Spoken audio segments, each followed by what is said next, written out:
à tous, alors aujourd'hui on se retrouve pour une nouvelle vidéo et aujourd'hui comme promis je ne suis plus gênée par le soleil. Voilà, j'ai prédisposé différemment là où je tourne. D'ailleurs je vous ferai peut-être très prochainement une vidéo justement de room tour de la pièce où je tourne, puisque j'ai une pièce entièrement dédiée pour mes tournages et pour mon cosplay, pour tout ce qui est ustensiles de cosplay, tout ça, parce que ça prend vraiment beaucoup de place. Donc j'ai une pièce pour ça, et donc peut-être que je vous ferai une vidéo, mais là c'est pas le sujet de cette vidéo.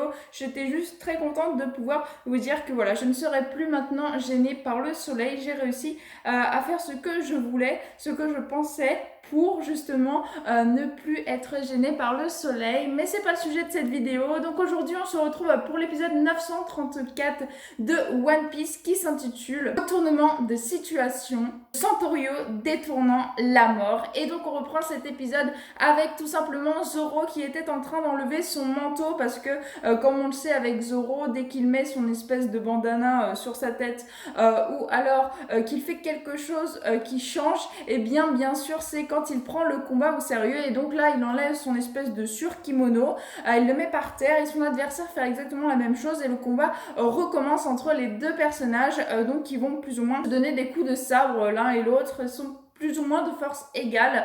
En tout cas, au début de ce combat, leur force est plus ou moins égale. Et ensuite, on retourne d'un autre côté. On retourne du côté de Luffy. Luffy qui essaye donc de toutes ses forces d'essayer d'apprendre cette nouvelle technique que Riley avait plus ou moins essayé de lui apprendre.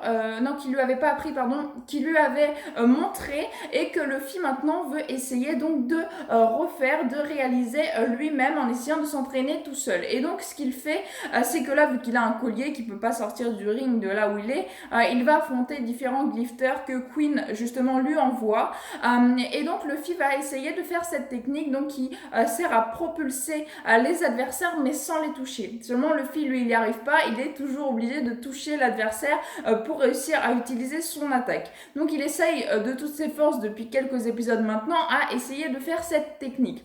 Donc là il s'aperçoit que le glifter suivant c'est le glifter qui a mangé le smile de l'ours. Donc il est assez robuste et Luffy est vraiment très content puisqu'il se dit que Kaido est encore plus résistant que celui-là. Donc s'il peut battre celui-là, ça va l'entraîner encore plus pour pouvoir après peut-être affronter Kaido et pouvoir essayer de vaincre Kaido. Donc ça lui, pour Luffy c'est tout bénef puisque il va pouvoir donc s'entraîner sur quelqu'un qui semble avoir une certaine résistance à ses coups. Mais Luffy s'en débarrasse quand même très facilement, mais il n'arrive donc toujours pas à utiliser cette fameuse technique que Riley lui avait montrée contre d'ailleurs un éléphant qu'il n'avait pas touché, qu'il avait simplement comme si c'était une répulsion céleste à la Pain dans Naruto. Voilà, en gros c'est ça le genre de technique qu'il veut effectuer et que pour l'instant Luffy n'arrive pas à effectuer. On retourne du côté de Kinemon donc qui s'aperçoit et qui dit aux autres, parce qu'il est avec plein d'autres membres de l'équipage de Luffy et autres, donc il leur révèle que visiblement la capitale seraient au courant de leur signe de ralliement, que ça aurait fuité, et donc ils seraient donc à la capitale en train d'arrêter un à un les personnes qui auraient été des alliés pour eux. Donc ils se retrouvent vraiment démunis à savoir déjà comment ils ont eu cette information, comment ils ont eu leur signe de ralliement, parce qu'ils ont vraiment été les plus discrets possibles. Donc ils sont vraiment très consternés d'apprendre qu'ils sont au courant et ils n'ont même pas d'informations concernant le fait de comment ils ont pu être au courant justement de leur signe de ralliement. Donc ils sont un peu abattus d'apprendre ça, mais ça ne les décourage pas pour autant, mais ils sont vraiment très consternés d'apprendre ça et surtout de ne pas savoir comment ils ont pu faire pour être au courant de ça. Ils n'arrivent pas à comprendre pourquoi. On découvre également Yasu qui avait déjà rencontré Zoro précédemment, qu'il avait envoyé dans son village, etc. Donc c'était un homme d'un certain âge qui semblait rigoler tout le temps. Là encore, il y a plein de personnages comme ça qui rigolent tout le temps. J'avais dit, il y a une bonne raison à ça qu'on va apprendre, je suppose, très prochainement, ça devrait pas tarder maintenant. Donc Yasu découvre justement ce petit papier de ralliement dans la capitale et il se met à être vraiment, on a l'impression qu'il est très heureux malgré que c'est quelqu'un qui rigole tout le temps. Là on a vraiment l'impression qu'il est heureux. Il sait donc, il déchiffre bien sûr ce que ça signifie et donc il se dit que ça y est, la rébellion est en marche, que le combat final approche et il est vraiment super content d'apprendre ça. Ensuite on retourne du côté d'Orochi. Oui, dans cet épisode on passe vraiment de chaque étape, de chaque personnage, tel personnage personnage, où il est, qu'est-ce qu'il fait, etc., etc. Dans cet épisode, c'est vraiment, ça jongle entre plusieurs scènes, plusieurs personnages. Et donc là, on se retrouve cette fois-ci du côté de Kyoshiro, de Orochi. Donc voilà, ils sont à peu près dans le même coin. Et donc on aperçoit qu'Orochi est en pleurs, qui pleure justement la mort de Komurasaki. Et qu'on a Kyoshiro qui lui est à l'origine de la mort de Komurasaki, qui semble vraiment, comme d'habitude. Apparemment, il dit que c'est lui qui aurait souffert le plus de l'avoir tué. Et on a toute la foule, tous les gens qui sont là justement pour se rebeller, donc ils sont en bas du palais de là où Kyoshiro se tient, et qui sont là pour pour pleurer Komurasaki, qui sont là vraiment avec de la méprise pour Kyoshiro, qui se demandent comment il a pu la tuer, etc., etc. Et on voit justement Kyoshiro qui est en train de sortir un papier de son vêtement, et qui montre justement le signe de ralliement de la bataille justement de Luffy et des autres qui vont donc justement se rebeller. Donc cette information aurait été justement à son compte. Donc voilà, qui est quand même un personnage très important et qui semble vraiment très fort, donc à faire attention. Et également Orochi, que l'on voit pleurer la mort de Komurasaki, qui semble vraiment l'avoir atteint au plus profond de lui, malgré qu'il l'avait énervé, et d'ailleurs que Orochi, je crois, avait cherché à la tuer, mais que c'est au final Kyoshiro qui l'avait tué. Voilà, donc on voit vraiment Orochi vraiment très très abattu, et je suis pas au courant je crois pas encore que Orochi soit au courant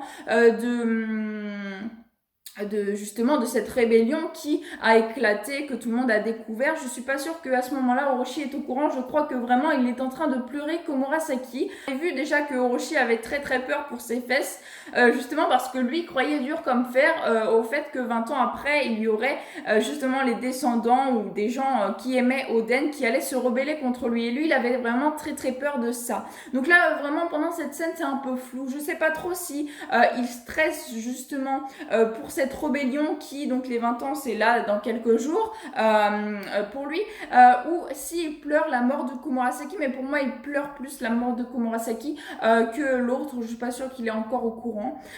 Donc voilà, donc ça vraiment un passage avec Orochi qu'on le voit complètement abattu, et ensuite on repart du côté cette fois-ci de Sanji, et donc de toute la clique qui est avec Sanji, qu'on a vu que Nami, Robin et Shinobu, ils les avaient aidés à fuir à l'épisode précédent. Donc eux, ils se retrouvent dans une situation, puisque Shinobu et Law ne sont pas d'accord, ils sont en désaccord. Law souhaite aller récupérer ses camarades, mais Shinobu souhaite l'en empêcher pour pas que lui aussi il se fasse avoir, se fasse kidnapper, etc., etc.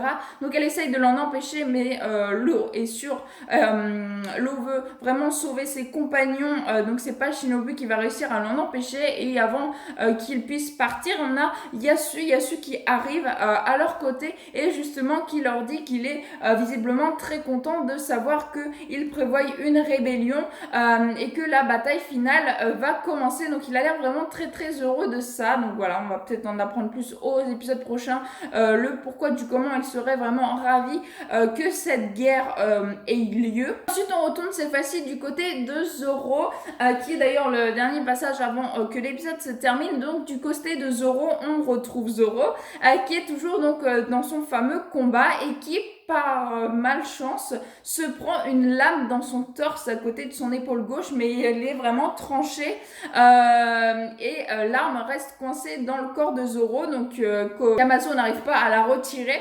Donc ce que fait Zoro, qui tient encore debout, hein, c'est incroyable, mais Zoro on a vu qu'il était très résistant, donc voilà, ça m'a surprise sans me surprendre, et le fait qu'il reste debout alors qu'il a une arme dans lui qui l'a transpercé, donc il arrive à retirer la lame qui l'a transpercé, à la prendre pour lui, vu qu'il n'avait plus que 2 sabres, maintenant ça lui en fait 3, et il effectue bien sûr une technique comme il a l'habitude de faire à 3 sabres pour pouvoir justement essayer de se débarrasser de son adversaire qui est quand même assez fort. Et là par contre Zoro avec 3 sabres arrive très très facilement à lui asséner un seul coup, donc justement le Shontoryu, pour pouvoir se débarrasser de son adversaire qui tombe au sol, donc juste avec cette fameuse technique.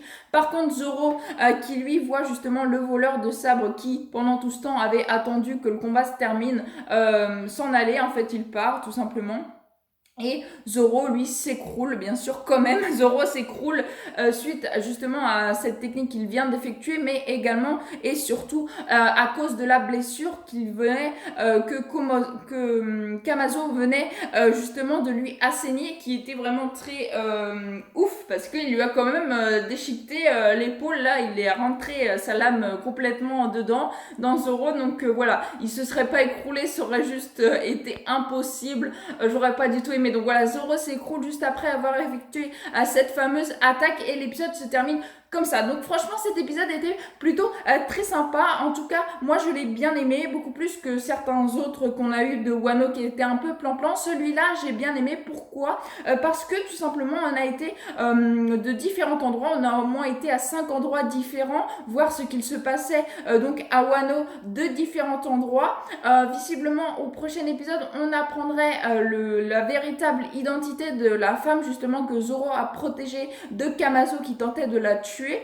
Donc voilà, à voir quelle est l'identité de cette femme, même si moi personnellement je suis au courant vu que j'ai lu le scan, mais bien sûr je ne vous le dis pas, je vous dis en temps et en heure au fur et à mesure que l'anime avance. Donc voilà, franchement un très bon épisode, pas exceptionnel mais très bon épisode où on a pu apprendre beaucoup de choses de tel et tel personnage comme je le disais. Donc voilà vraiment un épisode qu'il faut voir parce qu'on apprend quand même pas mal de choses, bien qu'il y en ait des mieux, je vous l'accorde. Mais c'était quand même un très bon épisode que moi personnellement j'ai bien aimé. Donc voilà, en tout cas j'espère que vous aurez passé un beau moment en ma compagnie. Si vous avez aimé, n'hésitez pas à liker, à commenter, à partager et à vous abonner, ça ferait vraiment très très plaisir. Je vous souhaite une excellente fin de journée, portez-vous bien et moi je vous dis à la prochaine. Ciao ciao.